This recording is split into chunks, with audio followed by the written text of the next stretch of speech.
Welcome to the Java Cafe, Java fam.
There we go. Good morning, everybody. Good morning. Good morning. Today is Tuesday, February 27th, 2024, and we are here in the Java Cafe.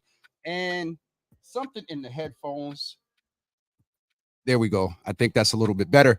Didn't sound exactly right, but we are here this morning. I'm excited to have this queen in the room this morning, Miss Kwani Lunis.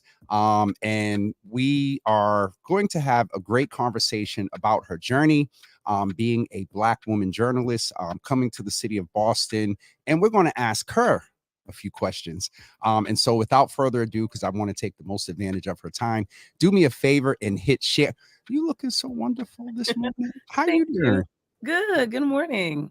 It is good to have you in the room. I'm honored because and a lot of folks say, Jimmy, you don't have to say or do this, but you all move in places where I won't necessarily say I aspire to, but folks have tried to put this journalist media what do you call it title on me, and I'm like, not really. But you're out journalism, here. what you're doing.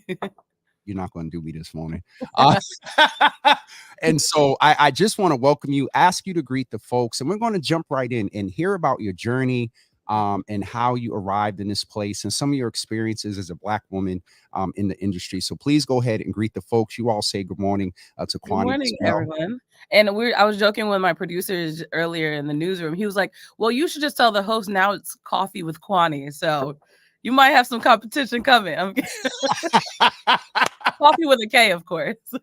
You better do it. Coffee with a K. Well, we'll call it. Listen, I'll change the title right this morning. Coffee with Kwani. But tell us a little bit about yourself and how you aspired to be in journalism and your journey there, and we'll go from there. All right. Well, I'll try to keep it as brief as possible because I have to save stuff for my book. I'm kidding. I don't have a book yet. One day. Wait a minute. Are you dropping an announcement here this morning? No. Drop news. I have not started writing a book. That is not yet. True. Not yet. Maybe one day. Okay. But I'm originally from New Jersey, as you mentioned. So moving to Boston, I came here actually for Boston College, not really knowing exactly what I wanted to do, to be honest. I actually was a poli-sci major, political science, and wanted to be a lawyer, thought this was going to be the route. And my first poli-sci class at BC, all the students there raised their hands. And I realized that even though I may have been one of the smartest in my high school, that there were some kids that I think obviously had a leg up when it came to the education systems that they came from. So that was definitely a very eye-opening experience overall, but also just helped me set the momentum of ending up as a communications major, which helped me eventually get into sports television specifically. And the biggest way I got into the industry, I think, would definitely be through basketball. Okay. I was managing our women's basketball team at BC. And my junior year, it actually also happened to be the year that the National Association of Black Journalists were in town. They were in Boston that specific year. Okay. So it all aligned very serendipitously, where I had told someone I was interested, our head of communications at the time, that I was interested in working in media, sports media, but still, again, not knowing what that meant. Mm-hmm. End up being an intern at WEEI for the Dennis and Callahan show, a throwback.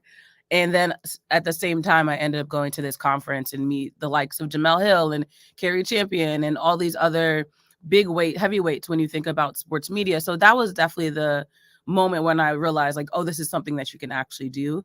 And then from there, I just continued with internships, and eventually that landed me where I am now at NBC specifically at NBC Sports Boston at the beginning, but now with NBC 10. So, with the context of asking about you being a Black woman in journalism, there Mhm. is even more of not necessarily a filter, but a lens because you're in sports.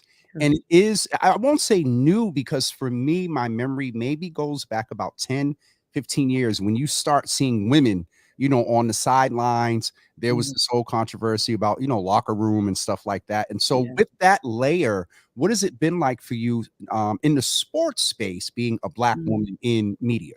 Yeah, when I was in the sports space, it definitely was very interesting when you talk about that diversity aspect because to be honest, it was definitely very isolating at the beginning. That was my first time covering the NBA coming from Jersey. I actually like I don't know if this is a fun fact, but I actually had never been to an NBA game until I was credentialed, which kind of highlights the disparity sometimes when you think about the players are oftentimes majority Black, but a lot of times the fans may not have the opportunities to be at these games. So I Yep. was very grateful and honored to have that privilege of covering one of the most storied teams in the NBA. And still to this day, obviously, they're very successful. Which we just need you to say which team that is. The Boston Celtics. Okay, I just making Yeah. Oh, yeah. Yeah. Yeah. So being able to, that was my first time in a locker room covering a team in that capacity.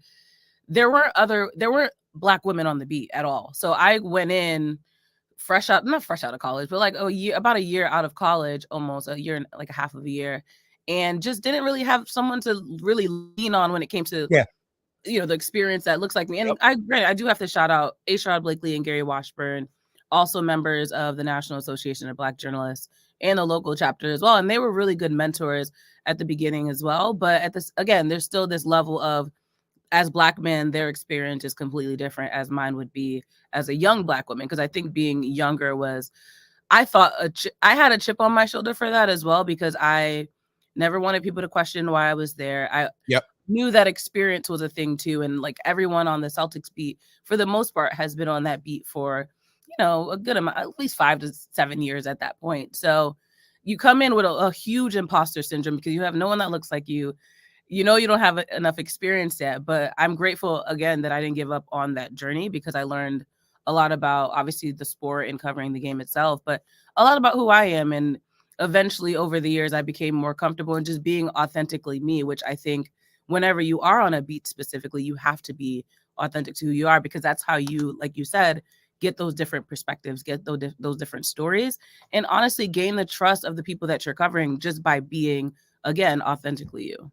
It is so interesting. That is one of the pillars, of Java with Mhm. Jimmy, good, bad, or ugly. I am Yeah, my authentic self. You know yeah, what I mean? And it is so important to do that. And with you being on the sports beat, thank you for answering and addressing that. But in general, what has it been like for you, Kwani, being a Black woman in media? And if you would delve a little deeper, Boston is a very interesting space. Boston mhm, is changing. There's a lot of diversity going on. I'm an example over at GBH with Lee yeah. Hill and Pam that are doing other things.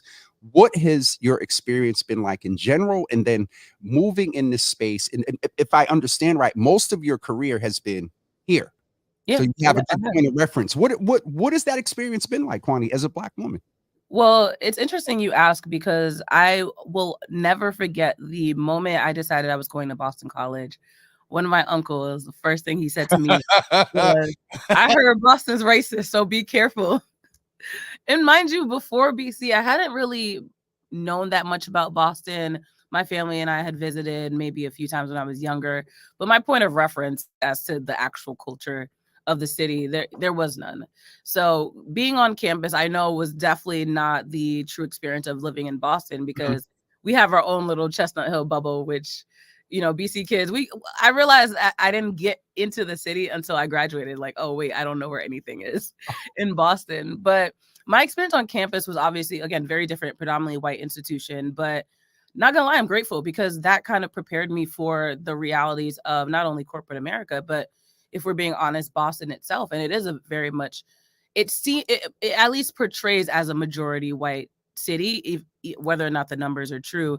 And I think being in spaces where a lot of times you are the only one, it can definitely get frustrating, but BC kind of helped me navigate and understand this is the reality. And again, who are you going to be in those moments when you may be the only one in the room, and understand that that's, not a reflection of your work, and you belong in these spaces, but understanding that there is going to be a journey of continuing to make sure that, one, you succeed in those spaces, but then hopefully open doors for other people to be in those spaces in the future as well. So my journey overall has been great. I can't say I've had necessarily any terrible experiences, but I've often been the only, whether woman or woman of color or Black person in general, in a room. And again, I think there's this unspoken pressure that a lot of times we'll add on ourselves, whether it's justified or not.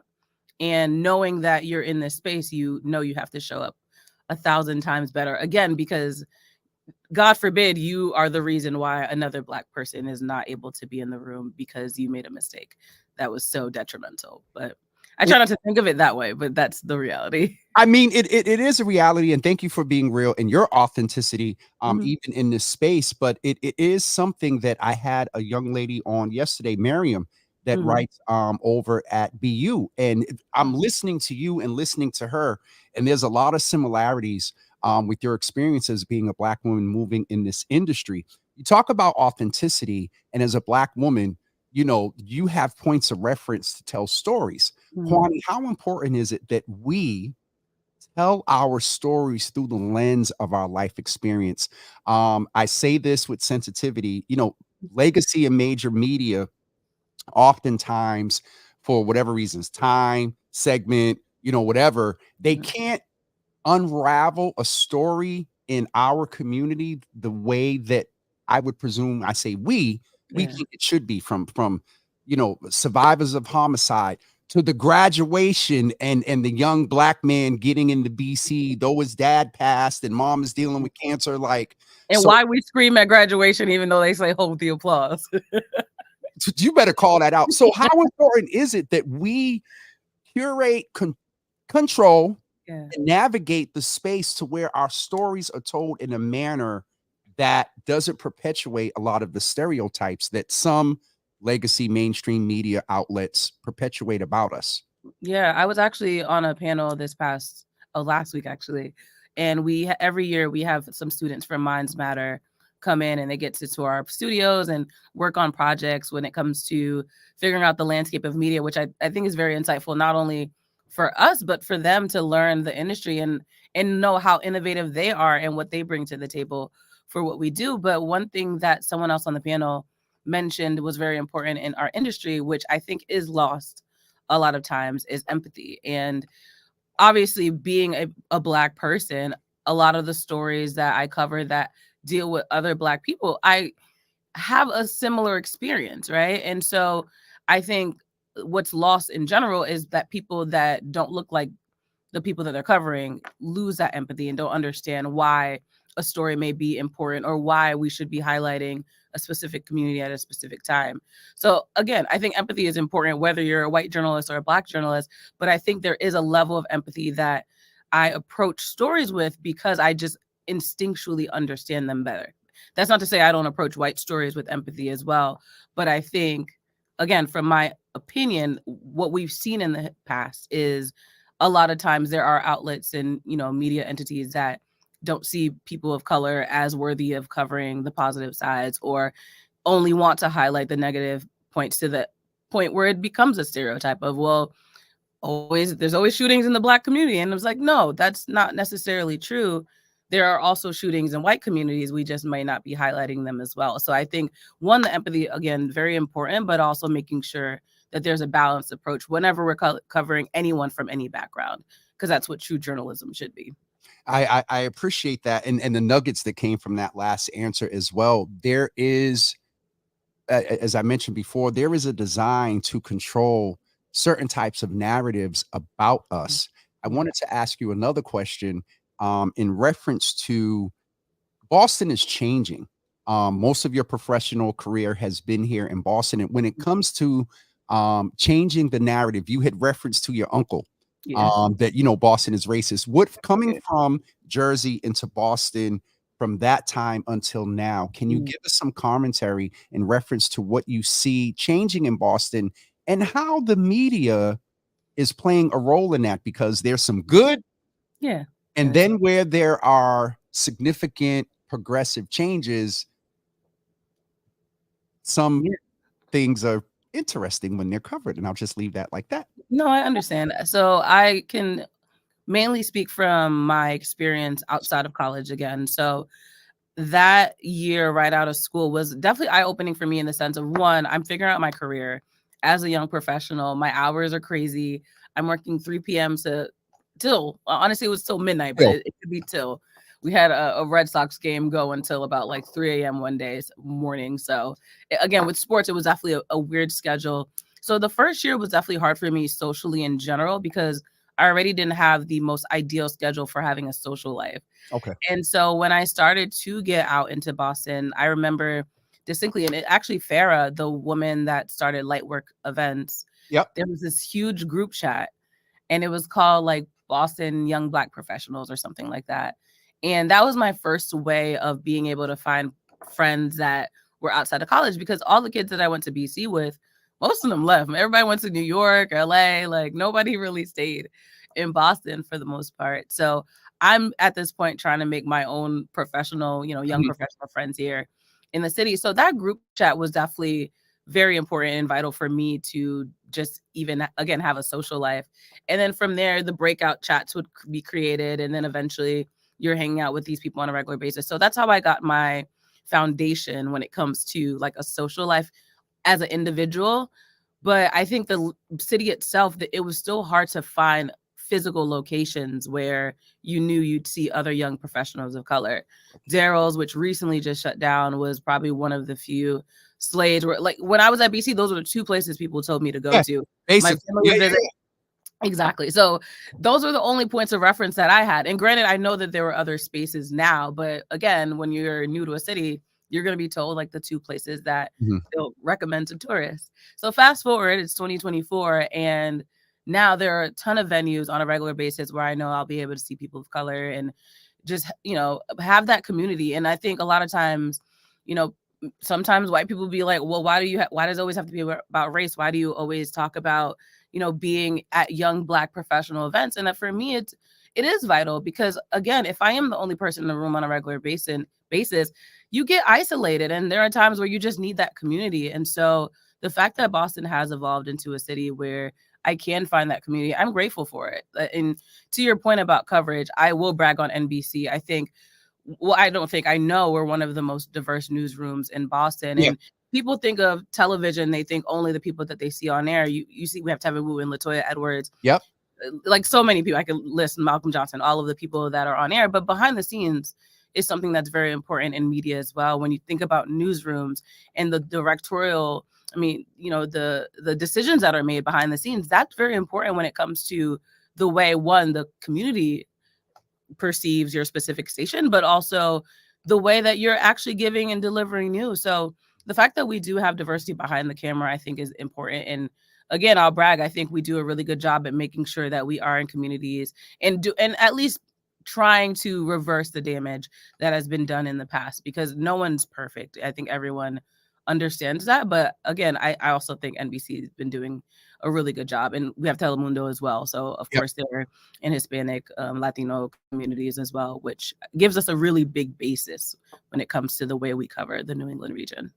I definitely appreciate the citing of those that are behind the scenes, the editors, those are at the Mhm. news desk when the phone call Directors. comes in and We have see. 3 Black directors, which I think is rare in TV. I obviously have to do the numbers, but 3 Black directors were in our control rooms on a regular basis. And I mean, you do see NBC News for the past couple of years partnering with Embrace Boston, covering a lot of the memorial piece and just having very intentional programming. And I appreciate the fact that you said it's not perfect, but Yeah. you got to give people and entities credit for attempts, Mhm. as long as they're perceived and as their motive being pure. Mhm. You definitely have to cite and bring those out. We talked a lot about sort of behind the camera in the past. Your last answer, I wanted to get your perspective, Kwani, on media consumption. Mm. When I was in school, there was a class called media literacy. Mm. Media literacy is how we consume media, and I think it was more amplified, even more so during COVID. Yeah. What advice would you give around media consumption through two lenses? One is the small black and brown community driven media outlets can't Mhm. have as much impact because they don't have the resources to go after the stories and blah, blah, blah. But then also from a perspective of we are influenced by what we watch and what we hear. So Pat question, but give us your Kwani. The name of the segment is Ask Kwani. What's your Kwani name? has questions. Kwani has questions. Yeah. Kwani has questions on Coffee with Kwani. Give us your perspective on wise media consumption in the vein of also promoting those that share values with the audience. Yeah, no, that's a really good question. And the first thing that came to mind is the Dorchester Reporter and the Bay State Banner and the work that they do. When you talk about local media, you as well, there local media, I think you think about the owned and operated NBC, CBS. Yep. Like obviously people go to those naturally because they've been around for so long. But I think there does need to be that balance of understanding the work that local journalists are doing as well. Like, and when I say local, I mean people that are from that specific neighborhood that understand their neighborhood instinctually and are able to tell those stories in a different way. I think that's important because they're the ones that are documenting the day-to-day history that eventually, you know, the future, our posterity will need to refer to. So I think it is important to be supporting those entities. But again, I think the work that we do as owned and operated stations, there are definitely more resources, which I think when you think about consumption, the cost of production, there's a little more money that's being able to put into that. But finding that balance, I think, is key. And to your point about just overall consumption, obviously TikToks and Instagrams have become a source of information for a lot of younger people. And the only thing I'd caution is just make sure you're looking things up before you run with it. I think a lot of times we've gotten to a point where people are okay with sharing a meme just because it's funny, but it's spreading so much misinformation that what was supposed to be a joke is now just a campaign of people that are not going to refer to a news article to make sure that this is a legitimate story. So trying to refrain from the jokes for jokes and making sure that the messages that we're sharing are legitimate, news stories, because it's misleading. And obviously AI, there's this whole other conversation about artificial intelligence and the way that that's going to affect the way we consume news as well. But just really doing, and it's funny because everyone was like, I did my own research, but just honestly looking up a news article sometimes just takes 2 seconds to make sure, again, that the screenshot you saw on Instagram is a legitimate news story. It is so important. It's so interesting that you brought up AI because I wanted to ask your perspective on that. But before I ask that, I wanted to go a little bit deeper into the consumption piece. We're on social media. We see that there are some outlets that, there is, and I use this word lightly, we all enjoy a little, ratchery. Of course. I can, let me see how ratchet, how much ratchery you consume. Natalie is doing very well, though she has to navigate the fights with Biggie and who's the other girl? E.T. and all of them. I don't know what you're talking about. Daddy's East. See, yeah, that might be a good thing. My guilty pleasure is Ratchet TV. No, it's okay. Because even the Who Did I Marry part, there's 50 part. The thing is, everything I know about a lot of these stories is just like updates on Twitter. But I don't have time to watch a 50-part series about a woman that I think got scammed into marrying someone that wasn't who they said they were. So I'm good at deductive reasoning and picking up on what's trending. But sometimes I'm like, I don't have time for this one today. It was just a little test. You did well. I did not pass. Asia said we all don't watch Tubi. It is not on Tubi. Not Tubi. Tubi's always catching a stray. That's I know. I don't even watch it, and I don't want to watch it based on the stuff that I see on social media. But my point is, there are outlets who thrive on sort of the shock jock sort of approach, and a lot of times, Kwani, it's not productive for our narrative. Yes. How does one balance? Like, I can watch a fight on TV and I'm like, ooh, ow. And then, we got to do better. I'm still watching it. But how do we balance that influence of what we may enjoy as a guilty pleasure versus the level at which we allow it to influence how we perceive ourselves and allow those outside our community to view us. And that's the hard part, right? The world stars, the what's the other account? I actually unfollowed them, the Shade Room. Like no shade, honestly, but like accounts like Did you that. say the shade room and no I shade? know. So there Okay, was go ahead. no pun intended. That was so corny. I did not intend, and I'm generally very corny, but I did not actually intend that one. But I honestly don't really follow those accounts because, to your point, I don't love that. Sorry, Anthony. He had to watch the Baddies reunion, but I don't love that. To your point, that it does portray us in such a negative light, and for me, especially with social media, there's already so many things that are coming to you on a regular basis when you think about your feed. So I personally try to keep my feed as quote wholesome as possible, just so that I'm not feeding my spirit things that I don't want to see. That's not to say, to your point, that if a video comes up or if someone shares something with me, I won't watch it. But there is this fine line, and I don't necessarily know what that line is because, to your point, if a fight happens, and people are going to watch it. But I don't love that. Again, there's always the stereotype of like only Black people get into fights, but we just ignore when other communities have their issues as well. So I think that's just a institutional thing that is going to take still, it's been years, but we're still trying to fight the stereotypes of what people have perceived Black people to be historically. I don't think there's a full solution because I think it's just coming down to breaking down those walls that, as you can tell on X or Twitter, people still hide behind faceless accounts so that they can continue to spew their hate. So it's hard to change something that people are clearly still teaching their children. Faceless, nameless, Email address list, email burner account. address list. I mean, it is just, because it was so bad one day. The mayor hit me. He said, Jimmy, I saw a post that you put, because I was calling out the racists, and I said, I put up a research thing, lower IQ and whatnot. And 25,000 impressions because they had a fit. And the mayor was like, you all right? Yeah, you have to pick your battles because thank you, because I don't respond. I just can't. And then somebody sent me a list. They said, Jimmy, these are the accounts you need to block of the racists because we've done our research. I bring that up because media is so important, and we had the ability in 2024 to customize our media. And so with that algorithms and whatnot, it's just so important. And while I have you here, I wanted to hear your perspective on how to do that. And thank you for talking about, it's basically a balance, and it's up to the individual to do as much filtering and education as they can.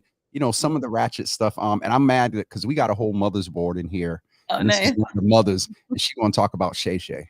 With the sort of, let's stay in that vein for a couple of seconds. I'll get ready to let you go. Yeah, no worries. Where the customization of media, do you think, and again, I know where you work and where you are. Yeah. Do you think, where is the pendulum going when it comes to the customized social media versus, we just seen an article came out about Don just settled with NBC for $24 million. Now he has his show over on platform that I engage with, that you named as well, that I will not name. The letter. I use it, but it's a struggle sometimes. Do you think we're going to, how much of an influence of community-driven social media, digital AI is going to influence the general consumer's consumption of legacy mainstream media networks, the stations? Where do you see that going? Yeah, I've thought about this a lot, actually, because I do think it's kind of scary. And this is coming from someone that, to a fault, I like to think I can see both sides of every argument, even if I don't agree with both sides. But I don't think this is an opinion. I'm assuming others would agree, but it seems that we've gotten to a point where that, like you said, that catered timeline is and could be detrimental, because when you think about politics, right? And I can't say that I love politics just because it has become so divisive, but you see people on social media that have arguments just for the sake of it. And a lot of the accounts they follow are leaning towards only the opinions that they want to see. And there's a big news network that does a really good job of pandering to the audience that they have, because they understand that quite frankly, that's what's going to sell. Shout out to you. Well, I put that up there for a reason right there, but go ahead. Okay. But I understand. I can understand wanting to have your opinions validated. I just worry that when it gets to a point when everyone's opinions are validated and they're not willing to hear the other side, then that's why we get to a place where, again, our not White House, but our legislation and our people in power decide that they can have fights in public on Twitter, on Instagram, just because it's become show and not genuinely caring about the people that their constituents. So I kind of worry about it, but I try to be good, as an individual, of making sure I consume stuff that bothers me as well, just so that I'm still understanding the Yeah. other opinions, because that's, again, how you are able to, I think, be a true journalist, when you're able to see both sides and make sure you're portraying both sides, whether or not you agree with it, because the whole point is to give people information so that they can create their own opinions, but making sure that they have enough from both sides to realistically do so. That's one of the things that our friend Lee Hill is challenging me on, to some respect, to consider, are you a commentator or are you a journalist? Because a lot of that times it's just the facts. And, I'm very opinionated, so I'm probably going to stay in the commentator. But with one of my resistance to journalism and media is, and you understand this, the level you talked about research, the level of accuracy that I believe is required when you are, quote unquote, a trusted voice and have an audience. That accuracy of information, is real, but we're moving more into trying to, well, I'm always going to have some level of commentary, but just thank you, for naming that, because it is definitely important. Before we get ready to go, I want to ask you two things. One is, being a Black woman, moving in this space, covering some things, yes, you're in sports and the questions, which are kind of fun in your segments. You don't go without seeing what goes on in media in reference to Dr. Gay, in reference to our mayor, in reference to our congresswoman. What is it that you do to ensure and fortify your Black joy? Ooh. I made Kwani say, "Ooh," wrong with that one. Real Boston meet. He's resting, but he said he's yeah. gonna watch the after watch. I made you say, "Ooh." All right, we can go now. I would say, and people think I'm so corny for this, because I love networking. I love I'm social. You're extrovert. You see me. I am. I'm very extroverted. Yep. But it's funny because I'm also completely okay with being a homebody when needed. Yeah. Like, I will not turn down a just chill in my apartment night. But I love being out and meeting new people in those Black-owned establishments we talked about, going to events throughout Boston where I get to meet different people. And again, that's not to say I don't go to white events as well. Like, I actually probably go to more white events than I do Black events. But overall, I just like being around people and learning about people. I think that's part of why I ended up in this industry, because I just love the fact that I can tell people stories through the questions that I ask, which I got in trouble for talking. And you see in the memes, like, shout out to all the kids I got in trouble for talking in school. What are they doing today? Right. How you doing? Still talking. Still asking questions. Nothing has changed. My teachers used to say, he's a smart kid, but he's just so busy. I still have those progress reports saved. I'm grateful to my parents. I was the firstborn, so all of my relics from childhood still exist. I feel bad for my brothers because there's less and less, but all those progress reports with those notes are still there. But yeah, going out to events, but also to your point of just making sure I'm feeding myself spiritually, going to church and, all of that stuff as well. And just making sure that I do stay in when I need to, and learning how to say no. I've definitely struggled with setting boundaries sometimes, because I want to be at all of these events and I want to show the community that I'm here and I care, but I'm trying to be better at scaling back and being more selective with the events that I go to, just for the sake of myself, but also because you don't want to oversaturate the Boston market either. Just like, she's everywhere. Like, take a chill pill, like take a step back. So going out is definitely one of the big ones for me. Okay, that still wears a little bit. I was talking to Courtney, Courtney Boston, and we were talking about, we were at an event together, and the event was nice and whatnot, but that particular night, I couldn't muster up the energy. Yeah. And Courtney said, James, you got to remember, there's a socialite battery that folks like us have, and sometimes it gets depleted. And that was the first time I was like, that's a word. I'm already looking at my calendar for this weekend, and someone asked me to meet up, and I was like, actually, can we do after the 8th? Because I already have things to do after work every day. Kwani, because I used to like judge people when you would hit them in like January and their team would say, oh, they're booked. They're booked and they can't see you till March. And I feel like a diva for saying that, but I'm like, I promise you, I'm not big timing. I just legitimately, you got to book me out now. Like my own friends, we got to plan in advance to hang out. It's not a personal thing. To hear, I get you.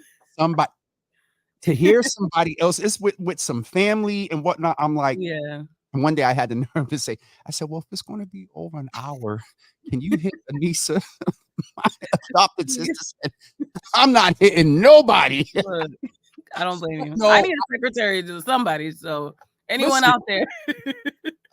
Shout out to the Davis system. They do well. Anthony's in here and they I'm the first type of client that's quote unquote personality, but we can make room for another. No, I'm messing.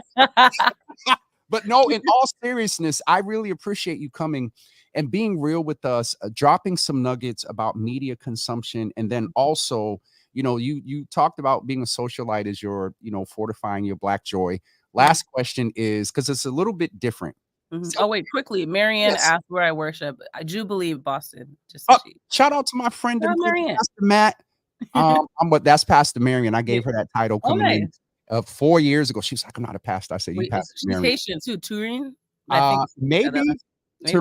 Could be. But Pastor Marianne. My girl's not great, but I am Haitian. The first thing I'm going to ask for.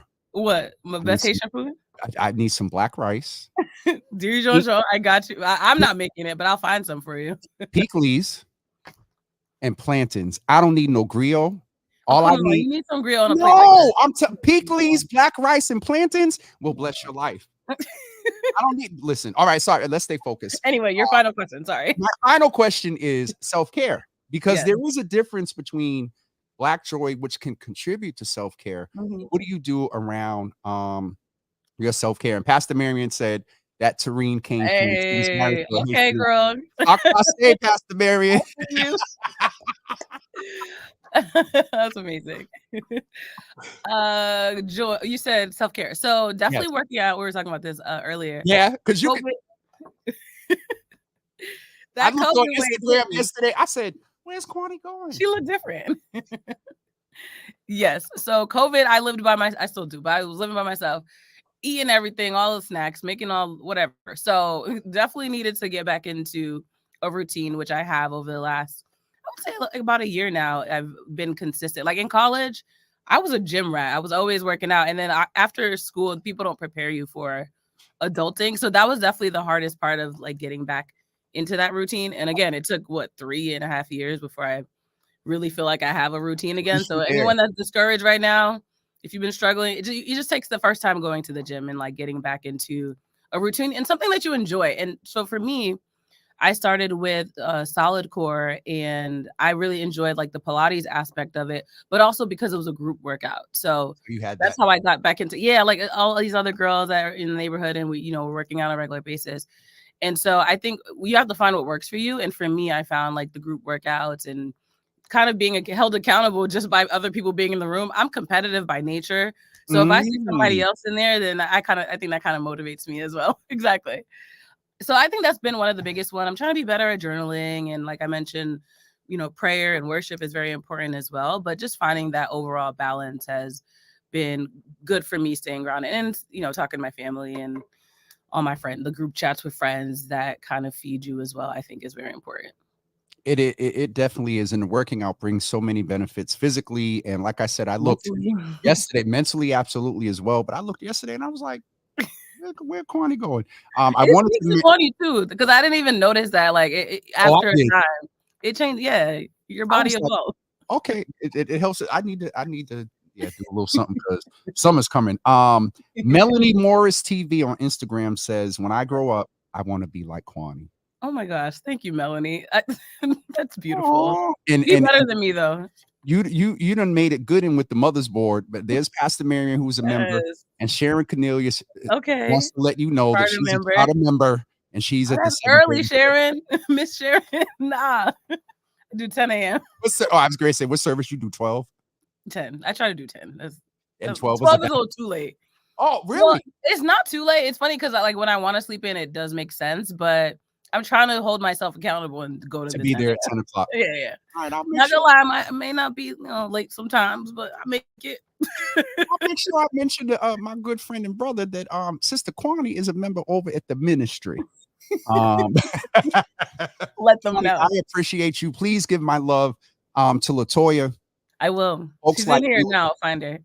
Oh, I thought you was saying right behind. Oh, no. Come She's say like hi. in the building. But you know, she's been an inspiration along with others, connected with Malcolm here and there. And Yes. so I appreciate what you all are doing as Black folks in mainstream legacy media, Lee, Crystal, all of those folks that are doing it, and our good you know, we got to go back to Sarah Ann Shaw, Liz Walker. I got to meet Jim Boyd at my sister's event this summer. And when I tell you I stood there for he was like, "You gonna say hi?" And I was like, because it again, struggling with this space, but to be aspiring in a space where you saw folks from the time that you were a child, like not Latoya, she gonna get Sarah Ann, Liz Walker, and all of them. But shout out to all of you all that are in front of the camera and also behind the camera, making sure that our stories are told with authenticity and also told in a manner that doesn't even the way I say it, that is told in a manner that continually raises all that we bring to this country, to the city, to the state. So, Kwani, thank you. I appreciate you. And it is a pleasure. And I'm sure now I need you to save a date. Yeah.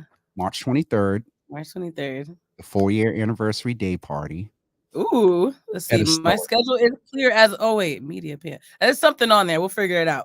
Okay. Well, we'll be at Estella's from 3 to 8. Okay. 3 p.m. Done. 3 p.m. Yeah, no, we look, Corrine ain't did that well yet. Not 3 a.m. to 8 a.m. That's what interesting schedule, actually. I put it in my calendar. All right, absolutely. I appreciate you, sister. Strength to you and keep doing what you're doing. And you know we're here whenever you need us. Yes. And shameless plug. If you're free at 11:30 today, I'm co-hosting the Hub today, the entertainment lifestyle show here on NBC 10. We've seen you on there before. Yeah, I know, but in case they're free. All right, 11:30 today, y'all. Make sure you go over to NBC and watch Kwani. And Kwani, we thank you for joining us for our first episode of Coffee with Kwani. Hey, thank you guys. I appreciate you, sister. Bye. Thank you. Listen, folks, that I really appreciate her coming in to the room and ensuring that we hear her perspective as it relates to being a Black woman here in media in the city of Boston. Go check her out at 11:30 today. And her other segment where she asks questions around the city. Mother Vicky, good to see you in the room this morning. And also, I think I got everybody else. Michelle, good to see you in the room. Brother Rob, Charlotte, good to see you in the room. Asia, we got you earlier. Mama Java's in the room this morning, as well as Heidi. And Bishop Drumright is in the room. Opal, and I think I got everybody. Listen, we wanted Tay is in the room. Good to see you in the room this morning, Tay. I wanted to remind you all that tomorrow morning at 9 a.m. we have the opportunity to and today's Tuesday. Tomorrow's Wednesday. Tomorrow, I don't have the flyer queued up. Crap. Here it goes. Tomorrow morning at 9 a.m. we have the opportunity, as we do now for 2023. We partnered with the Boston Waterfront Coalition for every second Wednesday to come and talk about things that they're doing on the waterfront around inclusion, diversity, and resilience of the waterfront. This year, we're doing it every other month on the even months. And so this Wednesday, which is the second Wednesday, we will speak with Marcia Kim Jackson, also Reverend Willie Broderick, and also Layla Pearson. Both of them, Reverend Broderick and Layla, are from the American City Coalition, and Marcia is from the West Fairmont Hill Community Group. We're going to talk tomorrow morning about a lot of work that they're doing to build resilience and inclusivity down at the waterfront. And then on Thursday morning at 9 a.m., we have the wonderful opportunity to speak with Sheena Collier, who is the founder and CEO of the Collier Connection in Boston While Black, as well as Dart Adams, journalist, researcher, and lecturer. And let me tell you, listen, Thursday morning, they're coming to the studio. We're going to be live. They're not, so it's a different energy. So I need you all to make sure you plan to join us on Thursday morning at 9 a.m. And then on Friday at 9 a.m., we're continuing some level of Black history, but also going to have a discussion with our Congresswoman Ayanna Pressley as we are kicking off Women's History Month, which is in the month of March. I think that is it. Please keep our March 21st and March 23rd in mind. Talked to the team yesterday. Links and invitations and stuff are getting ready to go out. We're right up on the cusp of some things. So please make sure you pay attention to your email and social media. Go ahead and share and tag folks when we put the information out. I wanted to also remind you, if you are a business owner, I am working with BECMA to make sure that we fill out our 2023 impact survey. At BECMA, they strive to provide programs and services that make a meaningful impact on our success. By completing the survey, you have the opportunity to share your valuable insights and help BECMA gauge the value of their programs and services that they've had on your business, as I mentioned yesterday.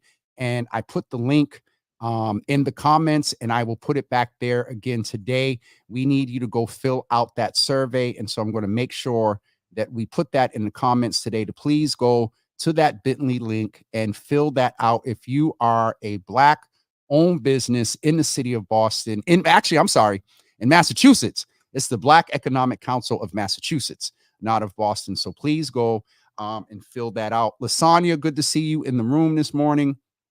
And I think I got everybody covered. Michelle, thank you for naming Sarah Ann Shaw, Liz Walker, Rahima Ellis. Oh God, you're going back. Jim Boyd, all of them, Black folks that we've seen on TV growing up. That's it for me this morning. Thank you to the folks that were listening over on Instagram. We appreciate you.